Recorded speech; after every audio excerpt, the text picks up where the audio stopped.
نحمدہ و نصلی علی رسول الکریم اما بعد فاعوذ باللہ من الشیطان الرجیم بسم اللہ الرحمن الرحیم۔ عزیز دوستو، سامعین کرام، السلام علیکم۔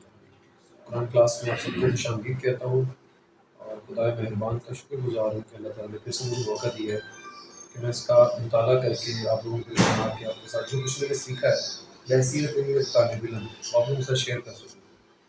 اور دعا ہے میرے مالک اللہ تعالیٰ سے کہ اللہ تعالیٰ ہمیں اس سلسلے کو درس و تدریس کے سلسلے کو جو ہمارے بزرگوں سے ہمارے دوستوں سے، جس میں قابل احترام میرے شیخ عمر فاروق صاحب اور نہایت ہی قابل احترام ہمارے مرحوم شیخ فیاض صاحب اس دنیا سے جا چکے ہیں، انہوں نے ہمیں اس عمل پہ لگایا ہے۔ اللہ تعالیٰ ان کی روح کو جو ہے نا جنت میں جگہ عطا فرمائے۔ اور میں بہت خوشی کے ساتھ یہ کہتا ہوں کہ میرا ساتھ ان دوستوں کے ساتھ ہوا 2 سال سے جو ہمیں اس راستے پہ انہوں نے چلایا۔ دیکھیں جی، قرآن پاک اور نبی کی سیرت، نبی کی طریقت، یہ ہم پہ فرض ہے۔ اس میسج کو جو ہم بھولے ہوئے ہیں، اس میسج کو بار بار ریوائز کرنا ہمارا بھی کام ہے، اور ہمیں ان محفلوں کا انعقاد کرنا چاہیے کہ جہاں یہ سلسلہ متواتر ہوتا ہے۔ تو جیسے کہ میں نام دے چکا ہوں کہ مرحوم شیخ فیاض صاحب بہت پیار کرتے تھے ہمارے ساتھ، اور انہوں نے ماشاء اللہ ایک بہت اچھے طریقے سے اپنے گھر پہ بھی اور ایک سلسلہ طویل عرصے سے چلا کے رکھا ہے۔ اور جو میری آخری ملاقات تھی، یہ میں ذرا ٹاپک سے ہٹ کے گفتگو کر رہا ہوں، میں معذرت چاہتا ہوں، لیکن میں یہ ضرور آپ لوگوں کو بتانا چاہوں گا کہ اگر میں اس سلسلے کو جو تھوڑا بہت میں اٹیچ ہوں، اور میں دعا گو ہوں، میں بھی اور آپ لوگ جو حاضرین ہیں اس سے اٹیچ ہیں، تو ان کی دعائیں اور ان کی محبتیں بہت شامل ہیں۔ بلا تاخیر میں ٹاپک کا سٹارٹ کروں گا، اور میں کوشش کروں گا کہ اس درس و تدریس کے ساتھ مزید اٹیچ ہو جائیں، کیونکہ ان کی آخری خواہش یہی ہے۔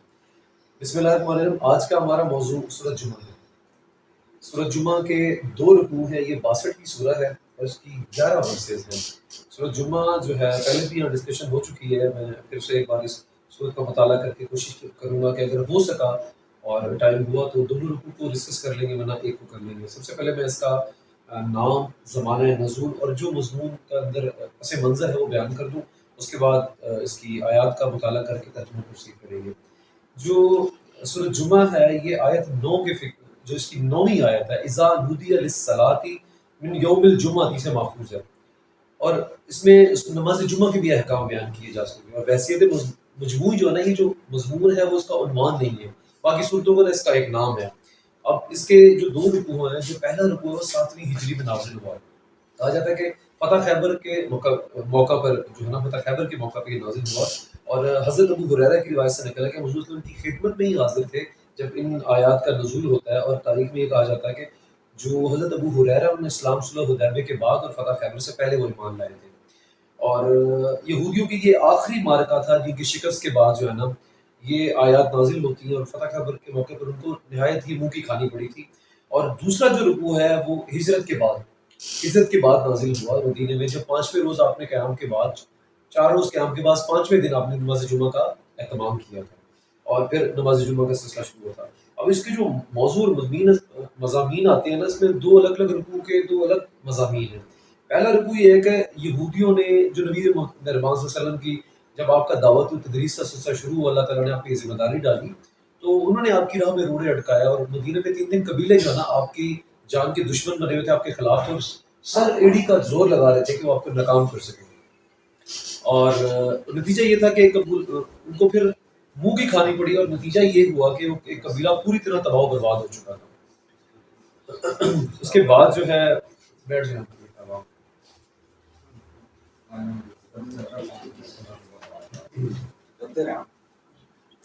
اچھا جی، میں گزارش کر رہا تھا کہ سورۃ جمعہ کے 2 رکوع ہیں۔ سورۃ جمعہ کے 2 رکوع ہیں۔ جو پہلا رکوع ہے وہ اس وقت نازل ہوا جب یہودیوں کی وہ ساری کوششیں ناکام ہوگی، جو نبی مہربان صلی اللہ علیہ وسلم کی دعوت کے سلسلے کو ناکام بنانے کے لیے وہ سر اور ایڑی کا چوٹی کا زور لگا کے کر رہے تھے، اور مدینہ میں 3 طاقتیں اور قبیلے جو ہے نا آپ کے خلاف ورک کر رہی تھی، ٹھیک ہے۔ اور اللہ تعالیٰ نے نبی مہربان صلی اللہ علیہ وسلم کی ذات کو کیونکہ خود چنا تھا، امیوں میں سے چنا تھا، تو اللہ تعالیٰ نے ان کو وہ ہمت و طاقت کو دی، اور آپ نے اللہ تعالیٰ کے اس میسج کو اس لگن سے دیا کہ اللہ تعالیٰ نے پھر ان کو شکست دی۔ اور فتح خیبر کی شکست کے بعد اور ایک بڑا معرکہ اچیو کرنے کے بعد، جب یہودیوں کی ساری طاقت پس پشت ڈال دی، تو اس کے بعد لوگ درجہ بدری ورنہ اسلام میں شامل ہونے لگے۔ اچھا، دوسرا رکوع جو اس کا ہے، میں نے جیسے آپ کو بتایا کہ وہ اس وقت نازل ہوا جب آپ ہجرت مدینہ کے قیام 4 روز کے قیام کے بعد 5ویں دن آپ نماز کا خطبہ کر رہے تھے جمعہ کا، اس روز جو ہے نا یہ ان آیات کا نزول ہوا جس میں نے کہا گیا کہ جس کے نامی صورت کے نامی آیت کے مفہوم سے ہی جو ہے نا اس صورت کا نام رکھا گیا. تو اب جو ہے نا میں اس کا اس میں 3 باتیں جو ہے نا بتائی گئی ہیں، 2 رکوع میں 3 باتیں جو اللہ تعالیٰ نے یہودیوں کو مخاطب کر کے جو 3 میسیج میں سے ایک میسیج تو یہ ہے کہ تم نے اس رسول کو ماننے سے انکار کیا جو اس قوم سے مابعوث ہوا جو امیوں میں سے ہے. مطلب جو یہودی تھے وہ یہ سمجھتے تھے کہ رسول جو ہے ہمیشہ انہی کی قوم سے آئے گا، انہی کی نسل سے آئے گا. تو انہوں نے نبی مہربان کو ماننے سے انکار کر دیا، جھٹلا دیا. انہوں نے کہا چاہے وہ پھر اللہ تعالیٰ کی طرف سے کیوں سلیکٹڈ ہو، لیکن ہم لوگ جو ہے نا ہم پہ یہ فائز ہے. انہوں نے اپنے مائنڈ سیٹ کر لیا تھا کہ ہم اللہ تعالیٰ کے برگزیدہ لوگ ہیں اور ہم ہی میں سے رسول آئے گا اور اس کے علاوہ نہیں آ سکتا. تو اللہ تعالیٰ نے ان پہ لطیف سا طنز پوشیدہ کر کے کہا کہ تم لوگوں نے سمجھ لیا کہ بس رسول تم ہی میں سے آئے گا، تم ہی وہ لوگ ہو جو سلیکٹڈ ہو، اس کے علاوہ نہیں ہو سکتا. تو اللہ تعالیٰ بڑا حکیم ہے، وہ بہتر جاننے والا. دوسرا یہ ان کو کہا گیا کہ یاد کرایا گیا کہ تم کو تورات کا حامل بنایا تھا. ابھی میں پس منظر بیان کر رہا ہوں، سورۃ جمعہ کو آپ تھوڑا سا ڈسکس کر رہے ہیں، اس کے 2 رکوع ہیں. تو اس پس منظر کی جو دوسری بات یہ ہے کہ تم کو تورات کا حامل بنایا گیا تھا اور اس کی ذمہ داری کو تم نہیں سمجھ پائے. اور تمہاری مثال میں مفہوم بیان کروں، تمہاری مثال اس گدھے کی سی ہے جس پہ اگر آپ کتابیں لاد دو. پھر دوبارہ طنز کر کے کہا کہ نہیں گدھے سے بھی بدتر ہے. گدھے کو تو پتہ نہیں ہوتا نا کہ اس کے اوپر کیا لادا جا چکا ہے. تمہیں تو تورات کا حامل بنایا گیا تھا لیکن تم اس کی قدر نہیں کر سکے. تیسرا جو اس میں میسج دیا گیا کہ یہودی سمجھتے تھے کہ ہم ہی اللہ تعالیٰ کے چہیتے، ہم بھی وہ سلیکٹیو لوگ ہیں اور ہم بھی وہ جو ہے نا نوبل لوگ ہیں جنہوں نے جنت میں بھی جانا ہے. اللہ تعالیٰ کے ہم چہیتے بھی ہمیں اور رسول بھی ہمیں سے آئے. تو اللہ تعالیٰ نے کہا کہ اگر تم واقعی چہیتے ہو نا تو تم پھر مرنے کی خواہش کرو اور جنت کی خواہش کرو. جنت تبھی ملتی ہے نا جب آپ جو ہے نا اس کی خواہش کرو گے، مر جاؤ گے آخرت میں آ کے. تو اللہ تعالیٰ نے کہا یہ ایسا نہیں کریں گے کیونکہ ان کے دل میں چوری ہے واقعہ. اب میں کچھ آیات کا مطالعہ کرتا ہوں، پھر اس کا جو ہے نا ترجمے کے ساتھ کچھ تفصیل بیان کرنے کی کوشش کرتا ہوں. بسم اللہ الرحمن الرحیم. یسبح للہ ما فی السماوات و ما فی الارض الملک القدوس العزیز الحکیم والذی بعث فی الامیین رسولا منہم یتلو علیہم آیاتہ ویزکیہم ویعلمہم الکتاب والحکمۃ وان کانوا من قبل لفی ضلال مبین. ترجمہ: اللہ کی تسبیح کر رہی ہے ہر وہ چیز جو آسمانوں میں ہے، ہر وہ چیز جو زمین میں ہے. بادشاہ ہے، قدوس ہے، زبردست حکمت والا ہے. وہی ہے جس نے امیوں کے اندر سے ایک رسول خود انہی میں سے اٹھایا جو انہیں ان کی آیات سناتا ہے، ان کی زندگی سنوارتا ہے اور ان کو کتاب اور حکمت کی تعلیم دیتا ہے، حالانکہ اس سے پہلے وہ کھلی گمراہی میں پڑے ہوئے تھے. اب دیکھیں جی یہاں پہ پھر وہی جو میں پہلے پس منظر بیان کر چکا ہوں. اب سورۃ جمعہ کے متعلق میں تھوڑا سا بتا دوں کہ سورۃ جو جمعہ ہے یہ بھی ایک مدنی سورہ ہے. ہم پہلے بھی بہت ساری سیٹنگز میں یہ بیان کر چکے ہیں کہ قرآن پاک میں تلاوت کے اعتبار سے 7 منزلیں اور 7 گروپس میں جو ہے نا اس کو ڈیوائڈ کیا گیا. اب یہ جو ہے یہ چھٹے گروپ کی صورت ہے اور چھٹے گروپ میں جو مکی صورتیں وہ 7 ہیں اور مدنی صورتیں جو ہے وہ 10 ہیں. یہ مدنی صورت ہے اور مدنی صورتوں کی ہائی لائٹ یہ ہوتی ہے کہ اس میں انذار آخرت ہوتا ہے. انذار آخرت ہوتا ہے کہ خبردار کیا جاتا ہے آخرت کے متعلق، مطلب وارن کیا جاتا ہے، الرٹ کیا جاتا ہے. اللہ تعالیٰ انذار آخرت مطلب جس میں رسالت کا، نبوت کا اور آخرت کا میسج ان کو مدنی صورتیں کہتے ہیں. اس میں انذار آخرت کا بھی ایک میسج آئے گا آگے چل کے. اب یہاں پہ بیان کیا کہ اللہ تعالیٰ کی تسبیح بیان کر رہی ہے ہر وہ چیز. اچھا ہر وہ چیز جو اللہ تعالیٰ کی تسبیح بیان کر رہی ہے آسمان میں، زمین میں. اللہ تعالیٰ نے جو کریٹر ہے اللہ تعالیٰ نے دنیا میں جو کچھ بھی بنایا وہ اپنی بساط سے، اپنی طاقت سے اللہ تعالیٰ کی بڑائی بیان کر رہا ہے. اللہ تعالیٰ نے پہاڑوں کو منجمد کیا ہے وہ اپنی ہیبت سے، سمندر ہیں، دریا ہے وہ اپنی وسعت سے، گلیکسیز ہیں ڈفرنٹ، وہ اپنی اس وسعت سے جو ہے نا اللہ تعالیٰ کی تعریف اور بڑائی بیان کر رہے ہیں کہ اس کا بنانے والا وہ اللہ تعالیٰ ہے. اور زبان کے اللہ تعالیٰ کی یہ آپ آیت یاد کریں کہ اللہ تعالیٰ کی آپ کسی نشانی کو ٹکرا نہیں سکتے کیونکہ یہ جو کریشن ہے یہ کریشن صرف اللہ تعالیٰ کر سکتے ہیں.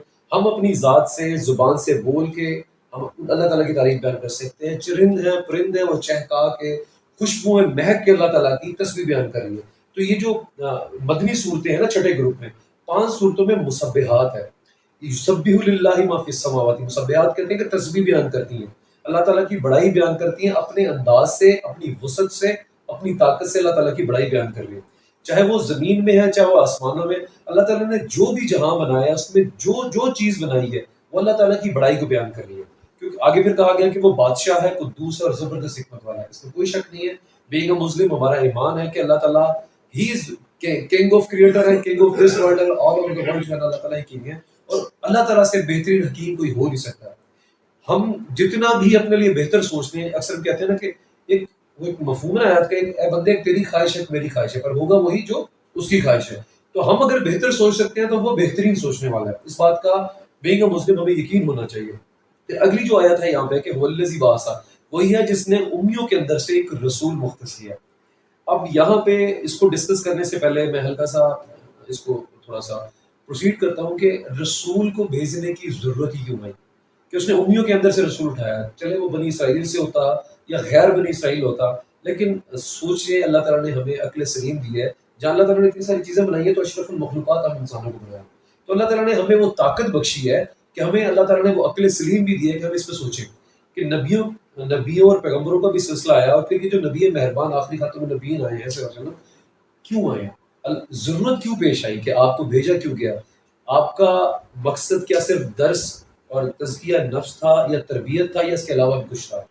اب یہ دیکھیں کہ یہاں پہ اللہ تعالیٰ کے نبی کو جو بھیجا گیا تھا، اللہ تعالیٰ کے نبی نے وہ عشرہ مبشرہ سے لے کے منظم جماعت بنائی تھی، وہ منظم جماعت جنہوں نے وہ 313 جنہوں نے 1000 پہ بھی غلبہ کیا اور دین اسلام کو فروغ دیا۔ تو دیکھیں کبھی بھی کوئی جو جماعت بنائی جاتی ہے، ہمیں اسوہ حسنہ نبی مہربان صلی اللہ علیہ وسلم سے پتہ چلتا ہے کہ کس طرح وہ اویئرنیس کریٹ کرتے تھے، ان کا گول کیا تھا، ان کی ڈیسٹینیشن کیا تھی۔ سب سے پہلے تو جب بھی کوئی جماعت بنائی جاتی ہے تو اس کو اپنا گول کلیئر ہونا چاہیے کہ اس کا مقصد کیا ہے، وہ کس لیے بنائی گئی یہ جماعت۔ اس کا مقصد جب وہ کلیئر ہوگا پھر وہ راستے کا تعین کریں گے، تب ان کو جا کے منزل ملے گی۔ تو نبی مہربان صلی اللہ علیہ وسلم کو کیونکہ اللہ تعالیٰ نے چنا تھا، اللہ تعالیٰ نے ان کو یہی کہا نا بنی اسرائیل کو کہ دیکھو جی ان کو میں نے خود چنا ہے، وہ تمہیں وہی آیات سناتا ہے جو میں نے اس کو کہا ہوا ہے۔ تو اللہ تعالیٰ کا ایک میسج تھا، ان کو وہ گول کلیئر تھا کہ مجھے اللہ تعالیٰ کی توحید کا ذکر کرنا اور ہماری رسالت پہ یقین کرنا بھی ہمارا فرض ہے، توحید و رسالت پہ۔ تو آپ نے اس میسج کو لے کے چلے، تو جب بھی کوئی جماعت بنائی جاتی ہے اس کا گول پہلے کلیئر ہونا چاہیے۔ جب گول کلیئر ہوگا اس کے بعد آپ کیا کریں گے، پھر آپ اسٹرینتھ کٹی کریں گے، ان کو یونیفارم کریں گے، متحد کریں گے، پھر اس جماعت کو اویئرنیس دیں گے آپ کہ بھائی ہم لوگ کٹھے کیوں ہیں، ہمارا مقصد کیا ہے، میسج کیا ہے۔ پھر اس کے بعد ایک پاتھ ڈیسائیڈ ہوگا، آپ اس راستے پہ چلیں گے، وہ راستہ جو اللہ تعالیٰ کا برحق راستہ ہے اس پہ آپ چلیں گے تو تبھی آپ کامیاب ہوں گے۔ اس لیے اس میں انذار آخرت کہا کہ اگر آپ لوگ اس دنیا میں رہتے ہو سمجھ بوجھ نہیں رکھتے تو وہ جو 1,24,000 یا کم و بیش سے زیادہ جو بھی پیغمبر اس دنیا میں آیا، میرے نبی مہربان پہ اس سلسلہ مکمل ہوا، تو اللہ تعالیٰ بار بار اپنے بندے کو اس دنیا میں لاوارث نہیں چھوڑ دیا۔ اللہ تعالیٰ نے کریشن جب یہ کی ہے، یہ کریٹ کی ہے دنیا، اس کے بعد اللہ تعالیٰ نے گاہے بگائے اپنے نبی پیغمبر بھیجے، ہولی بکس بھیجی، پھر نبی مہربان کے ذریعے وہ کمپلیٹ میسج دے دیا کہ بھائی یہ دنیا ختم ہو جانے والی، یہ فانی دنیا ہے، تو انذار آخرت ہونا ہے، آخرت آنی ہے تو آپ اس کی تیاری کر لو۔ اب نبی مہربان نے بھی وہ ایک منظم جماعت بنائی۔ تو اس سے ہٹ کے بات کریں گے کہ انقلاب جب بھی آتا ہے نا، ریولوشن دو قسم کے ہوتا ہے، ایک اسلامک نہج کا ہوتا ہے، ایک کمیونسٹ ریولوشن جو ہوتا ہے۔ تو جو بھی ہو اس کے جو بیسک پیرامیٹرز ہوتے ہیں وہ یہی ہوتے ہیں کہ آپ کا مقصد، آپ کی اویئرنیس، آپ کی یونیفارم اسٹرینتھ اور آپ کا پاتھ کلیئر ہو۔ اگر ایک چیز کلیئر ہوگی دوسری کلیئر نہیں ہوگی تو آپ میسج نہیں دے سکیں گے۔ یہ میں کس کی تشریح بیان کر رہا ہوں کہ امیوں کے اندر سے ایک رسول بھیجا گیا۔ ہم ابھی اس کو کھول کے بیان کریں کہ رسول کی ضرورت ہی کیوں پیش ہے، اس لیے کہ اللہ تعالیٰ کے میسج کو دینے کا جو طریقہ کار ہے، جو مقصد ہے، جو ڈیڈیکیشن ہے، اسی طرح اسٹرانگ ہو جو میرے نبی مہربان صلی اللہ علیہ وسلم کی اسٹرانگ تھی۔ ابھی جو قبل از وقت اگر ہم دیکھیں، قرآن پاک ایک ایسی کتاب ہے جو صرف اس عرب کے ٹائم کے اتار دی اس وقت کے لیے لوگوں کے میسج نہیں، یہ رہتی دنیا کے لیے میسج ہے۔ ابھی دیکھیں آپ کے ملک کے حالات کیا چل رہے ہیں، ابھی ملک کے حالات کے دوران آپ کا دماغ بالکل بند ہوگا، آپ کے جو موجودہ پرائم منسٹر ہیں آپ کی سوچ بالکل معاف ہو چکی ہوگی کہ دیکھیں جی اس سے پہلے جتنی بھی طاقتیں سیاسی جماعتیں آ چکی تھیں ہم نے اس پہ بلیو کیا، بہت سارے لوگوں کو اس کے ساتھ انتشار ہوں گے، بہت سارے لوگوں کے ان کے ساتھ جو ہوں گے کانفلکٹس ہوں گے کہ انہوں نے اپنی وہ ذمہ داریاں پوری نہیں کی۔ تو سوال یہ پیدا ہوتا ہے کہ اگر یہ نہیں تو پھر کون؟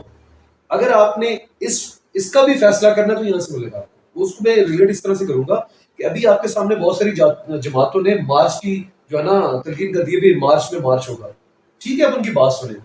دیکھیں بات سنیں گے تو ہمیں میسج کیا تھا کہ ہمارا گول کلیئر ہونا چاہیے، ہمیں اویئرنیس یہ ہونی چاہیے۔ جو بھی سورۃ حجرات کی جو پہلی آیت ہے ان کا مفہوم یہ ہے کہ جو بھی جماعت، جو بھی قافلہ نبی اور اللہ تعالیٰ کے میسج کی آپ کو تلقین کرتا ہے، وہ سسٹم اسلامی سسٹم رائج کرتا ہے، آپ اس کو فالو کریں، آپ اس کو فالو کریں، آپ ان کی بات سنیں۔ اگر وہ اس طریقے پہ چل رہے ہیں، آپ کی کانسٹیٹیوشن کے اندر جو اسلامک لا لائی جا کر اس کے اوپر چل رہے ہیں، تو آپ ان کو فالو کریں۔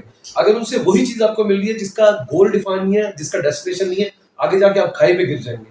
تو پھر آپ یہ دیکھ لیں تو آپ کے لیے خالی نخلستان ہے، آپ بھاگے چلے جا رہے ہیں ان کے پیچھے، آپ کو حاصل کچھ نہیں ہونا۔ بینگ اے مسلم آپ کو یقین ہونا چاہیے کہ آپ نے مرنا ہے۔ اگر آپ کو لگتا ہے کہ یہ اس دنیا کے اندر یہ جو چند طاقتوں کے پیچھے لگ کے آپ کو منزل وہ آخرت مل سکتی ہے جو قرآن نے کھول کے بیان کی ہے کہ آپ نے اس نبی کے راستے پہ چلنا جو اللہ تعالیٰ نے نبی اور پیغمبروں کو راستہ دیا تھا۔ تو چوز کرتے ہوئے اپنے دماغ کو بالکل قرآن و حدیث پہ لے کے آیا کریں کہ کیا یہ وہ جماعت ہے، کیا یہ وہ راستہ ہے جس پہ میں چل رہا ہوں، اور اس کا جو اینڈ ہے وہ آخرت کا وہ حصول ہے جو اللہ تعالیٰ نے بیان کیا۔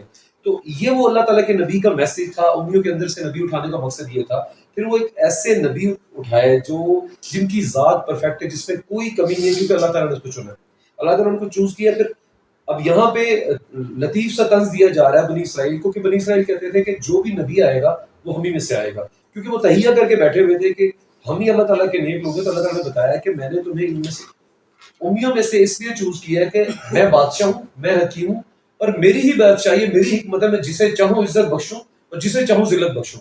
عزت اور ذلت اللہ تعالیٰ دیکھیں آپ کے اعمال پہ بخش دیتے ہیں۔ اللہ تعالیٰ عزت اور ذلت تب بخشتے ہیں کہ دیکھیں اگلی آیت جس میں میں پڑھتا ہوں، جس کو اللہ تعالیٰ نے پھر ان کو طنز کر کے کہا کہ تمہیں وہ اللہ تعالیٰ کی آیات سناتا ہے اور ان کی زندگی سناتا ہے۔ اب عرب میں یہ لوگ جانتے تھے بنی اسرائیل والے نبی مہربان صلی اللہ علیہ وسلم کے آنے سے پہلے وہ جس طرح کی زندگی گزار رہے تھے، تو جس طرز عمل پہ چل رہے تھے کہ وہ پستی کا شکار تھے۔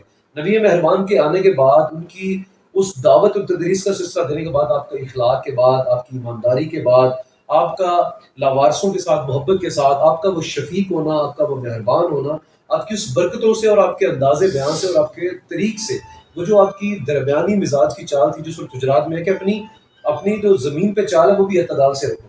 تو نبی مہربان کی ذات کو دیکھ کے جتنے لوگوں کی زندگی میں وہ انقلاب آیا، جو ریولوشن آیا، تو اللہ تعالیٰ نے ان کو وہی طنز کر کے کہا کہ یہ تمہیں اللہ تعالیٰ کی آیات سناتا ہے اور تم ان لوگوں کی زندگی سنوارتا ہے۔ جو عرب کے لوگوں کی زندگی تم لوگوں کے سامنے تھی وہ پستی کا شکار تھے، لیکن نبی مہربان کے آنے کے بعد اللہ تعالیٰ نے ان کو یہاں سے اٹھا کر کہاں عروج پہ لے گیا۔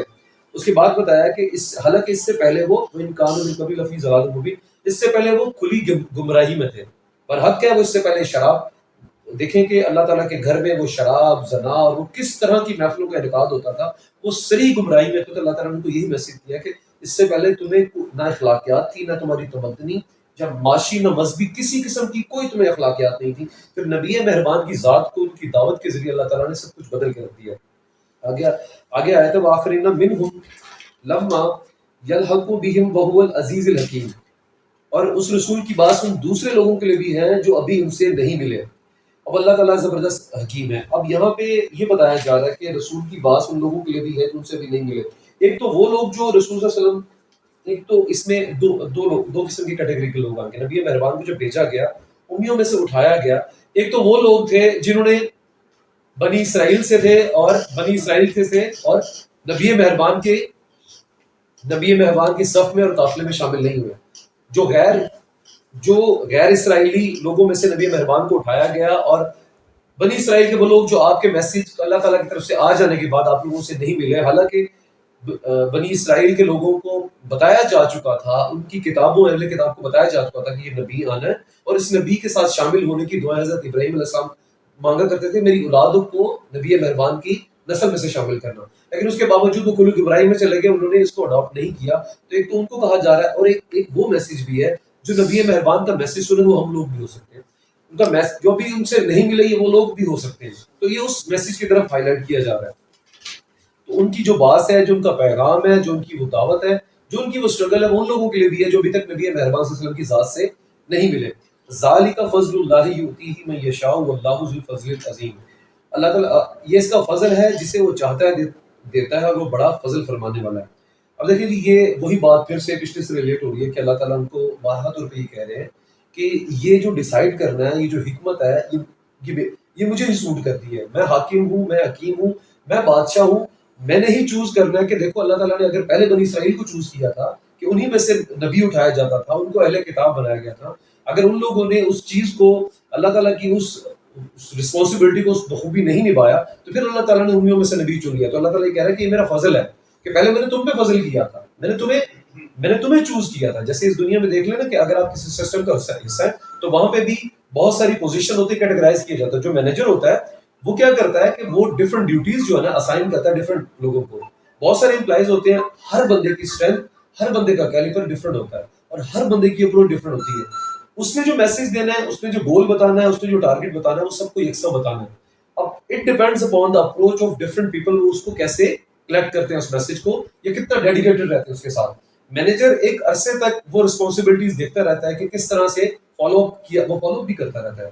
اب اس کو کس طرح سے اس میسج کو لیا جاتا ہے، اس کے اوپر ورک کتنا کیا جاتا ہے، اس ورک آؤٹ کو دیکھنے کے بعد وہ پھر کیا کرتا ہے. اس دنیا میں اگر آپ دیکھ لیتے ہیں کہ اس سسٹم کے اندر آپ کا سزا اور جزا کا سلسلہ بن گیا نا، امتحان کا سلسلہ بن گیا نا، کہ آپ کا امتحان لیا جاتا ہے. آپ کوئی بھی عمل کرتے ہیں، پھر اس کا جیسے بچے امتحان پاس کرنے کے بعد آگے پروموٹ ہوتے ہیں، تو ایسے ہی کسی بھی سسٹم کا ایسے آپ سارے لوگ میرے سامنے ماشاء اللہ پروفیشنل بیٹھے ہیں اپنی لائف میں، جہاں جہاں بھی سیٹل ہے، جس بھی آپ سسٹم کا حصہ ہے، تو وہاں پہ یہ جو ہے سزا اور جزا کا سلسلہ ہے کہ آپ کی پروموشن اور ڈیموشن ہوتی ہے، کہ اگر آپ محنت کریں گے تو آپ کو پروموٹ کیا جائے گا. پھر اللہ تعالیٰ نے اس آیت کے ذریعے بتا دی، قرآن ہی بتا رہا ہے کہ یہ جو اللہ تعالیٰ کا فضل ہے کہ وہ جزا بھی دیتا ہے، پھر وہ سزا بھی دیتا ہے.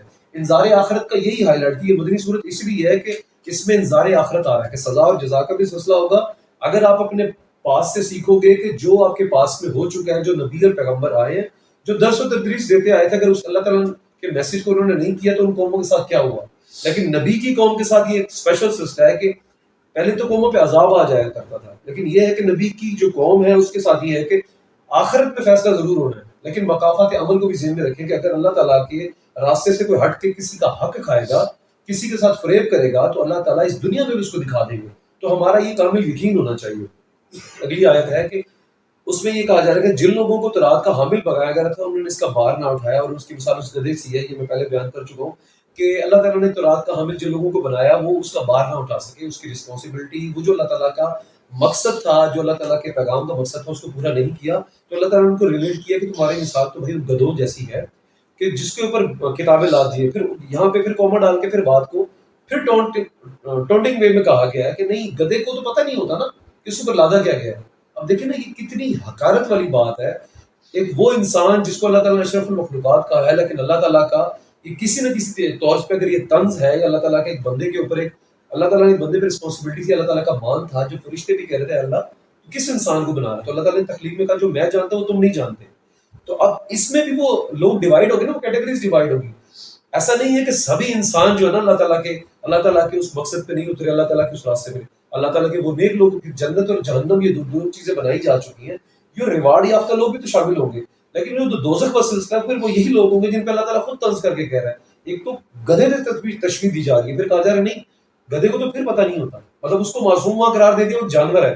تم تو انسان تھے، تمہیں تو پتا تھا اللہ تعالیٰ کا میسج کیا ہے، اللہ تعالیٰ کا مقصد کیا ہے، تمہارے یہاں پہ تخلیق کا مقصد کیا تھا. تو پھر نبی مہربان کی ذات سے تزکیہ تربیت دینے کے لیے نہیں آئی تھی، دین کے غلبے کے لیے آئی تھی کہ دین غالب آ جائے. ابھی میں نے پچھلی اگزامپل دی ہے نا کہ دیکھیں آپ کے سامنے بھی لانگ مارچ ہو رہا ہے، اور اسی سسٹم کو اب آپ دیکھ لیں نا، کبھی بھی آپ کو فیصلہ لینے کی ضرورت پڑے نا کہ کیسے فیصلہ لینا، تو فیصلہ لینے کے لیے آپ کے درمیان موجود ہے اللہ اور اس کے نبی کا یہ جو کلام پاک ہے جو رہتی دنیا تک رہنا ہے. اگر آپ کو لگتا ہے کوئی بھی جماعت، کوئی بھی قافلہ، کوئی بھی محفل جو اس میسج سے ہٹ سے بات کرتی ہے، آپ کو وہ راستہ اس راستے سے ہٹ جانا چاہیے. وہ سورۃ حجرات میں بھی ہے کہ آپ ایک دیکھیں کہ غیبت کے متعلق میں تھوڑا سا اس سے ٹاپک سے ریلیٹ کر کے بات کروں کہ غیبت کو ویسے اللہ تعالیٰ نے بہت برا قرار دیا ہے. غیبت حرام ہے کہ اگر آپ کو غیبت کرو گے تو غیبت کی ڈیفینیشن یہ ہے نا کہ کسی کی پیٹھ کے پیچھے وہ بات کرنا جب اس کے منہ کے اوپر کی جائے، یہ آسان لفظوں میں اس کی تعریف ہے، اس کو بری لگے. لیکن کچھ جگہوں پہ غیبت جائز ہے. وہ اس طرح کہ اگر مجھے پتہ لگے کہ فلاں جماعت، فلاں قافلہ یا فلاں پرسن، وہ جو اس کی گفتگو ہے وہ صحیح طور پہ نیگیٹیوٹی جو ہے نا پروموٹ کرتی ہے، اس کے ذریعے کیا ہوگا کہ آپ کی اخلاقیات جو ہے نا پست ہو جائیں گی. آپ اس میسج سے اللہ تعالیٰ، وہ دیکھیں نا اللہ تعالیٰ نے جو کام کرنے کا کہا ہے اس کے خلاف جو کام ہوگا وہ کیا ہوگا؟ شرک ہوگا. کہ مطلب جہاں شرک کی بات ہوگی تو آپ اس کی بیک بائٹنگ کر سکتے ہیں کہ فلاں محفل سے، فلاں گفتگو سے، فلاں لوگوں سے ملنے سے اجتناب کیجیے. تو یہی میں ریلیٹ کر رہا ہوں کہ آپ کو اگر اللہ تعالیٰ نے یہ بتایا، ایگزامپل دیکھیں کہ ان لوگوں کو اللہ تعالیٰ نے جتنا فائز دیا تھا کہ آپ لوگوں کو بنی اسرائیل کو اہل کتاب بنا تھا، اللہ تعالیٰ کہنا کہ اب بس اب میں نے خود وہ بندہ چن لیا ہے. آپ لوگوں کو جب چوز کرنے کا مرحلہ آیا تو آپ لوگوں کو یقین ہونا چاہیے کہ یار جو چیز مجھے شرک پہ مبتلا کر دے، جو راستہ مجھے شرک پہ کر دے، اس راستے کو چھوڑ لیں. آپ نے کوشش کرنی ہے کہ آپ کا مقصد وہی ہونا چاہیے جو انذار آخرت بار بار تیسرے اس بارے میں کہا جا چکا ہے کہ مرنا بالحق ہے اور آپ نے جان دینا. آگے یہ بتایا جا چکا ہے کہ اس سے بھی زیادہ بری مثال یہ ہے کہ ان لوگوں کو جنہوں نے اللہ تعالیٰ کی آیت کو جھٹلایا، ایسے ظالموں کو اللہ تعالیٰ ہدایت نہیں دیتا. پھر وہ سمن بکمن فہم لا یرجعون، کہ اللہ تعالیٰ ایک وقت تک آپ کو ایک میسج دے رہے ہیں، پھر اس کے بعد ان کے دلوں پہ، کانوں پہ، آنکھوں پہ مہر لگ جاتی ہے. پھر ان کے لیے وہی راستہ ڈیسائیڈ ہو جاتا ہے، وہ جہنم جس کی پھر وہ طلبگار ہوں گے. ایک بچہ ہے وہ محنت کرتا ہے، بچہ محنت نہیں کرتا کبھی بھی برابر نہیں ہو سکتے. آپ ہی کی اولاد میں سے آپ ان کو تربیت دیتے ہیں، دو ہی آپ لوگوں کے بچے ہیں، دونوں کو اچھا کپڑا دیتے ہیں، اچھا رہن سہن دیتے ہیں، اچھی خوراک دیتے ہیں، تو اس کا اب یہ اس کا حل کیا نکلتا ہے کہ آپ ان کو تیاری کرتے ہیں، وہ کسی بھی ایگزام کی تیاری کرتے ہیں، لیکن آخر میں جس کی محنت زیادہ ہوگی پھل یا ریوارڈ اس کو زیادہ ملے گا، دونوں کا سلسلہ برابر نہیں ہو سکتا۔ اب اگلی آیت میں کہا جا سکتا ہے ان سے کہو اے لوگوں جو یہودی بن گئے، اگر تمہیں یہ گھمنڈ ہے کہ باقی سب لوگوں کو چھوڑ کر تم ہی اللہ کو چاہیتے ہو تو تم موت کی تمنا کرو اگر تم اپنے الزام میں سچے ہو۔ اب یہودی جو تھے، میں نے بتایا کہ وہ یہ گھمنڈ کر بیٹھے تھے کہ ہم جو ہیں، اب یہاں پہ ایک چیز تھوڑی سی میں ایکسپلین کر دوں، ان سے کہو اے لوگوں جو یہودی بن گئے، یہ نہیں کہا کہ یہودیوں سے کہہ دو کہ جو تم گھمنڈ کرتے ہو، ان سے کہہ دو جو یہودی بن چکے ہیں۔ جو یہودیت کا سلسلہ ہے نا، وہ قبل مسیح 4 صدیوں پہلے آ کے آیا تھا کہ جو حضرت یعقوب کی نسل سی، یہودا ان کے جو بیٹے تھے، وہاں سے شروع ہوتا۔ اس سے پہلے یہودیت کا کوئی سلسلہ نہیں تھا، یہودیت وہاں سے شروع ہوئی تھی۔ اس سے پہلے یہودیت کا کوئی بھی ایگزسٹ نہیں کرتی تھی۔ جو حضرت سلمان علیہ السلام کی جو سلطنت 2 ٹکڑوں میں تقسیم ہوئی تھی، اس کے بعد، اور یہ جو یہودا کی نسل تھی حضرت یعقوب کے چوتھے بیٹے، اس سے شروع ہوئی تھی۔ اب یہاں پہ جو کہہ رہے ہیں کہ لوگوں جو یہودی بن گئے ہو، ایک تو وہ جو اس یہودا کی نسل سے شروع ہوئے تھے، اور یہودی وہ جو اللہ تعالیٰ کے، کیونکہ اسلام میں آپ کے جتنے بھی نبی اور پیغمبر گزرے ہیں ادھر یہودیت نہیں تھی۔ اللہ تعالیٰ کا اسلام کا میسج یہ نہیں تھا جو یہ بعد میں ڈیوائڈ ہو گیا، بٹ گیا، اور اس میں جو ہے نا اضافے کر دیے گئے دین میں، جو ہے نا اصطلاحات انہوں نے کر کے، جو انہوں نے اپنی مرضی سے اصلاحات کر دی ہیں جو کہ نہیں تھے اللہ تعالیٰ کے۔ تو ان لوگوں کو کہا جا رہا ہے کہ تمہیں اگر یہ گھمنڈ ہے کہ تم ہی اللہ تعالیٰ کے چہیتے ہو، تو پھر ٹھیک ہے، پھر یہ وہ انذار آخرت کا میسج، تو پھر ٹھیک ہے، پھر تم موت کی تمنا کرو کیونکہ تمہیں ہی جنت ملنی ہے نا۔ تو پھر اللہ تعالیٰ یہی کہہ رہے ہیں تم موت کی تمنا کرو، اور پھر اللہ تعالیٰ کہہ رہے ہیں کہ یہ لوگ موت کی تمنا نہیں کریں گے کیونکہ اپنے الزام میں سچے نہیں ہیں۔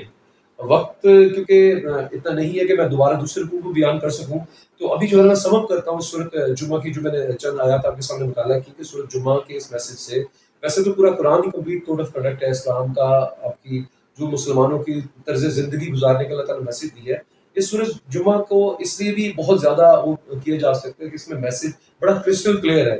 آگے چل کے اگلی سیٹنگ میں انشاءاللہ تعالیٰ جو اس کا سیکنڈ رکوع ہے، جس میں ہجرت مدینہ کے بعد نماز جمعہ کے آداب اور فضائل جس طرح سے بیان کی، اس کی جو امپورٹنس تھی وہ ڈسکس کریں گے۔ اس میں اللہ تعالیٰ نے دیکھیں بتایا جا چکا، میں میسج کلیئر ہو کہ جو بھی نبی اور رسول اللہ تعالیٰ نے چنا ہے امیوں میں سے، دیکھیں اللہ تعالیٰ حکیم ہے، اللہ تعالیٰ کوئی بادشاہی اس نے چننا ہے۔ تو میسج یہاں سے یہ لے لیں کہ اللہ تعالیٰ نے اپنے وہ جو لوگ چننے ہوتے ہیں ان کو تب چنتے ہیں کہ جو رسپانسبلٹی اللہ تعالیٰ نے آپ پہ دی ہے، جو اللہ تعالیٰ نے آپ کو، اللہ تعالیٰ نے میسج دیا جو آپ کی ذمہ داری ہے بحیثیت مسلمان، آپ کی جو ذمہ داری ہے کہ آپ کی ذات سے کسی کو نقصان نہ پہنچے۔ صرف یہ نہیں کہ میں نے اپنی فکر کرنی ہے، نبی کو بھیج کر یہ بتایا جا چکا ہے کہ پوری نسل کو رہتی دنیا تک سنوارنا ہے۔ تو آپ لوگوں کو بھی یہ چاہیے کہ اس سے یہ میسج سیکھیں کہ اللہ تعالیٰ کا جو پیغام ہمیں اس قرآن پاک کے ذریعے، ان پیغمبروں کے ذریعے ہم تک آیا، اور ابھی جو ہم سٹنگ کر رہے ہیں اللہ تعالیٰ کے اس کلام کو پڑھ کے آپ کو پہنچایا، آپ لوگوں کو بھی ذکر ہے کہ اپنے فیملیز میں، اپنے بچوں کو، اپنے مسلمانوں کو، اپنے ساتھ رہتے لوگوں کی فکر کریں، اور تاکہ ان کو آخرت کی اس دوزخ کی آگ سے بچائیں جس کا اللہ تعالیٰ نے بار بار صریح طور پہ اور طنز کر کے کہا ہے کہ اگر تم میرے اس راستے پہ نہیں چلو گے تو تمہارے لیے صریح گمراہی ہے۔ تو میں دعا گو ہوں اللہ تعالیٰ جو ہے مجھے اور آپ کو ہمارا خاتمہ بنعمت کرے، اور یہ دعوت و تدریس کا جو سلسلہ ہے ہمارے گھروں میں اور ہماری آنے والی نسلوں میں بھی شامل رہے۔ وما علینا الا البلاغ۔